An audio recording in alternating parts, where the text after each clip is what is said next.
how long does the application process take? Talking months, So talking years? months. The conditional application is like the bare bones application where everybody gets excited from. I think there's hundreds, maybe 5, 6, 700 applications that were granted for conditional license. That's like, hey, my name is Bob. Here's my waiver. Here's my business plan. Let's get this party started. Obviously it's more complex than that. And there's a bunch of boxes you have to check off, so if anybody's looking for a conditional license, it's not the wrong move. It's just, I take a different approach, right? I like to gather all my information, make sure that they actually can obtain a license that can be worthwhile. Because once you get the conditional license, then you have to convert it to the annual license.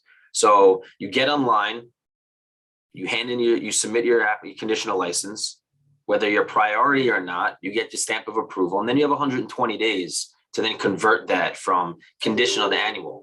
Now, the main aspect of that is that you need an actual location where cannabis is accepted, right? And you need zoning town approval.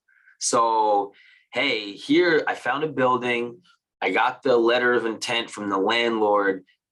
Everything is checked off. We could operate in this town of Red Bank, in this location, on this block. I got my LOI, I got my conditional license. Now I have 120 days to execute on the purchase agreement or the lease agreement for that property. Well, landlord just changed his mind. I don't want cannabis in my space. Seller is like, okay, I want 4x of what the appraised value is of the property because it's cannabis. Why not? Some landlords are like, well, I'll sell it to you for 2x, but I also want a profit share. So after the first 3 years, when you make $3 million, I'm going to escalate our rental rates, right? That's insane. That doesn't really happen. Usually it's a 3% commercial increase, right? Then you have to have this time crunch to find this property, which may or may not exist. And then what happens? Do you lose your license? Do you get another good guy extension? Hey, CRC, I'm in the process of finding my real estate, but I really need like 90 more days. Will they grant that? That's kind of the area that we're in right now.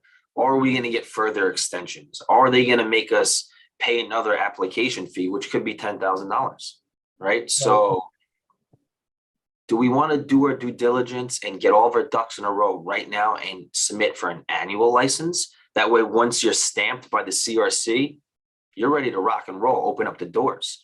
Or do we want to go conditional and then convert and then have to put all the pieces together in a time frame? So I personally like the annual license because I want to see the business plan. I want to see that you own the property. I want to see that you have a commercial lease ready to go.